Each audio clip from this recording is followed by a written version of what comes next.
आज की कहानी है तानिया, आपकी और अहमद के नाम। ये कहानी आपके दिल की लहरों में ऐसी घुल जाएगी कि आप इस कहानी को सुनने के बाद समझ नहीं पाएंगे कि इस कहानी पर खुश होना था या गमगीन। इसलिए इस कहानी को देखने से पहले ही हमारे चैनल को सब्सक्राइब कर लें, क्योंकि अगर अभी ना किया तो फिर भी आप कहानी के आखिर पर जरूर करके जाएंगे। तो चले कहानी शुरू करते हैं। ये कहानी शुरू होती है तानिया के बचपन से। दरिया के किनारे बसी उस बस्ती में तानिया का बचपन किसी बहती लहर जैसा था।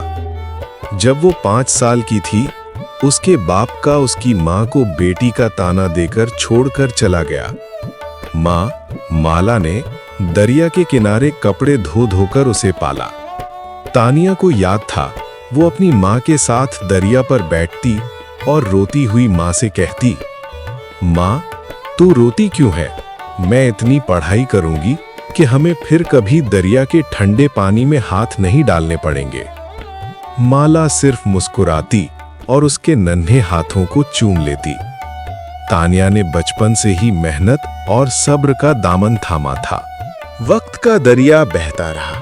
तानिया ने खूब मेहनत की और अपनी माँ के ख्वाब को पूरा किया और एक टीचर बन गई और अपनी माँ का सहारा बनी और अपनी माँ के छोटे छोटे ख्वाबों को पूरा करने के लिए मेहनत करने लगी। बच्चों को ट्यूशन पढ़ाती और कभी कभी कपड़े सिलाई करके पैसे जमा करती।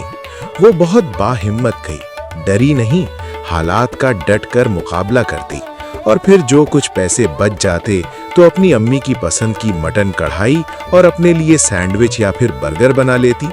और उसकी माँ माला को उसकी बेटी के हाथ की मटन कढ़ाई इतनी पसंद थी कि जब भी तानिया मटन कढ़ाई बनाती तो अम्मा हर बार कहती, तानिया मैं तो कहती हूँ मटन कढ़ाई का छोटा सा ढाबा या ठेला लगा ले, लोग तेरे हाथ की मटन कढ़ाई उंगलियां चाट चाट कर खाएंगे।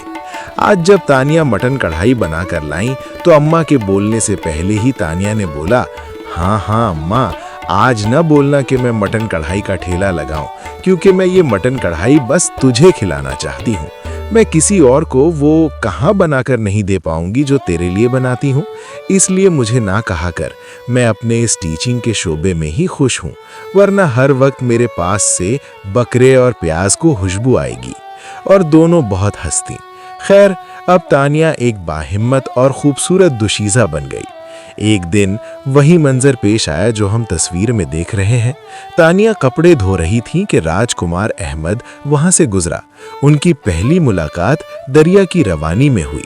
अहमद, तुम्हारे हाथों की तानिया ने शर्माकर नजरें झुका लीं। दोनों को मालूम न हुआ और एक अजब सा प्यार इन दोनों में इस दरिया की तरह बहने लगा। मगर महल की दीवारें इन जैसे परिंदों की उड़ान के लिए बहुत ऊंची थीं। राजा साहब यानी अहमद के बाप को जब पता चला तो उन्होंने अहमद को धमकाया कि वो तानिया के पूरे खानदान को मिटा देंगे। अहमद मजबूर हो गया। तानिया ने जब देखा कि उसकी मोहब्बत अहमद की सल्तनत और उसके बाप की नफरत की भेंट चढ़ रही है तो उसने दिल पर पत्थर रखकर अहमद से बदगुमानी कर ली।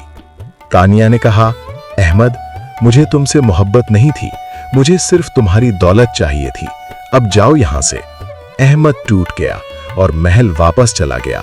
उसने एक शाही खातून से अहमद के जाने के बाद दरिया के किनारे की वो रौनक जैसे हमेशा के लिए रूठ गई। तानिया ने अहमद को भगाने के लिए जो झूठ बोला था वो उसके अपने दिल पर किसी जहरीले खंजर की तरह लगा।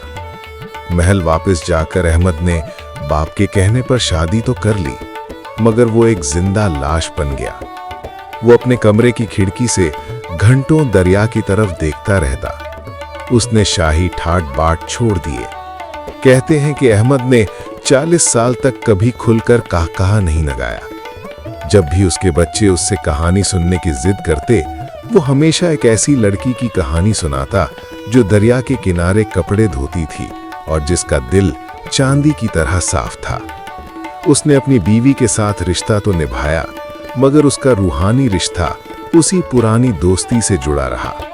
वो अक्सर रात को उठकर दरिया की तरफ निकल जाता और इधर गांव में हालात बदल गए। तानिया की माँ माला अपनी बेटी की खामोशी देखकर घुलने लगी। उसे एहसास था कि तानिया ने गांव वालों और अहमद की खातिर अपनी खुशियां कुर्बान की हैं। एक सर्दी की रात माला की तबीयत सख्त खराब हुई। उसने तानिया का हाथ पकड़ा और कहा, बेटी, मैंने तुझे सारी जिंदगी दुख दिए, लेकिन तूने कभी शिकवा नहीं किया। मैं चाहती हूं तू शादी कर ले और अपना घर बसाए। माँ, मेरा घर तो उसी दिन उजड़ गया था जब मैंने अहमद को रुखसत किया था। अब मेरा नसीब इसी दरिया का किनारा है। माला उसी रात तानिया की गोद में दम तोड़ गई। माँ के जाने तानिया के लिए शादी सिर्फ एक रिवाज नहीं था, बल्कि रूह का सौदा था। उसके पास गांव के कई बड़े घरों से रिश्ते आए, मगर उसने सबको इनकार कर दिया। लोग सवाल करते, तानिया कब तक इस यादों के सहारे जियोगी? वो हमेशा एक ही जवाब देती, जिस दिल में एक बार कोई बस जाए वहां किसी और के लिए जगह नहीं बनती। अगर मैं किसी और से शादी करती तो ये उस शख्स के साथ नाइंसाफी होती, क्योंकि मेरे दिल की धड़कन तो किसी और के नाम की मोहताज है। उसने अपनी जवानी बच्चों को पढ़ाने में गुजार दी। उसने गांव की लड़कियों को पढ़ाया ताकि वो कभी किसी राजा साहब के सामने मजबूर ना हो। वो रोजाना सुबह दरिया पर जाती, कपड़े धोती, बिल्कुल इमेज की तरह, और पुरानी यादों को पानी में भिगो देती। उसका चेहरा ढल गया, आंखों के वक्त का पहिया चलता रहा, यहां तक कि राजा साहब अपने आखिरी वक्त को पहुंच गए।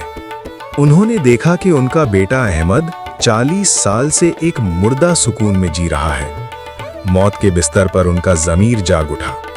उन्होंने अहमद को बुलाया और वो सच्ची दास्तान सुनाई कि कैसे उन्होंने तानिया को धमकाया था और तानिया ने सिर्फ अहमद की भलाई के लिए बेवफाई का नाटक किया। अहमद, मैंने तुमसे तुम्हारी जिंदगी छीन ली थी। मुझे खौफ था कि लोग क्या कहेंगे, मगर आज मौत के सामने मुझे एहसास हो रहा है कि सच्ची मोहब्बत से बड़ी कोई सल्तनत नहीं होती। और अहमद की बीवी अपने मैके गई हुई थी। जब उसे पता चला कि उसके ससुर की वफात हो गई है तो वो वापस आने के लिए निकली, मगर जिस ट्रेन से वो सफर कर रही थी उस ट्रेन के साथ हादसा हो गया जिसमें उसकी बीवी की भी वफात हो गई। अब अहमद पर 2 की बजाय 3 आफतें इकट्ठे आ गिरी और अहमद के बेटे ने अहमद और उसके वालिद की गुफ्तगू सुन ली थी और अपने बाप की वो सुनाई हुई कहानियां, एक दरिया वाली लड़की, सब समझ आ गया। फिर वो अपने बाप को इस तरह टूटा हुआ नहीं देख पा रहा था, इसलिए उसने अहमद यानी अपने बाप को उस लड़की को ढूंढने के लिए राजी किया। बहुत बातों के बाद अहमद मान गया और अहमद, जो अब खुद एक सफेद दाढ़ी वाला बूढ़ा शख्स था, फौरन उसी दरिया के किनारे पहुंचा। उसने देखा कि वही रास्ता है, वही दरिया है और वहां एक बूढ़ी औरत तानिया थर्राए हुए हाथों से बच्चों की किताबें ठीक कर रही है। अहमद ने कांप कपाती आवाज में पुकारा, तानिया आंखों में आंसू लिए, तुम इतनी देर से क्यों आए? अहमद रोते हुए, मेरे बाप की जिद ने हमारी जवानी छीन ली तानिया, मैं बहुत पछताया हूँ, मुझे माफ कर दो। क्या तुम अब भी इस बूढ़े अहमद का साथ निभाओगी? तानिया पहले तो खामोश रही, फिर उसने अहमद का हाथ थामा और दरिया की तरफ इशारा किया। तानिया, दरिया कभी पीछे नहीं मुड़ता अहमद, मगर किनारा हमेशा वहीं रहता है। मैं तुम्हारा किनारा हूँ। गांव वालों ने हैरत से देखा कि उनकी दरिया वाली माँ की डोली उठी। अहमद और तानिया ने बुढ़ापे में शादी कर ली। उन्होंने अपने जिंदगी के बाकी दिन उसी दरिया के किनारे एक साथ गुजारे। उनकी कहानी ने पूरे इलाके को सिखा दिया कि सच्ची मोहब्बत वक्त की मोहताज नहीं होती। अगर नसीब में मिलना लिखा हो तो जिंदगी की शाम भी सुबह से ज्यादा हसीन हो सकती है। दरिया आज भी बहता है। इस कहानी से हमें ये पता चलता है कि जब वो दोनों मिलने की उम्मीद छोड़ चुके थे, मगर कुदरत को यही मंजूर था, तो कैसे उसके बाप का एतराफ़े जुर्म, बीवी का इंतकाल, बेटे का गुफ्तगू सुनकर बाप की तकलीफ सो समझना और फिर राजी करना, तानिया का शादी ना करना और आखिर दोनों का साथ, ये एक खूबसूरत मोजज़ा था। हमें उम्मीद है कि आपको कहानी पसंद आई। अगर आपने शुरू में चैनल सब्सक्राइब नहीं किया तो अब तो करना बनता है सब्सक्राइब। अगर सब्सक्राइब कर लिया है तो शुक्रिया। फिर मिलेंगे एक नई कहानी में। अल्लाह हाफिज।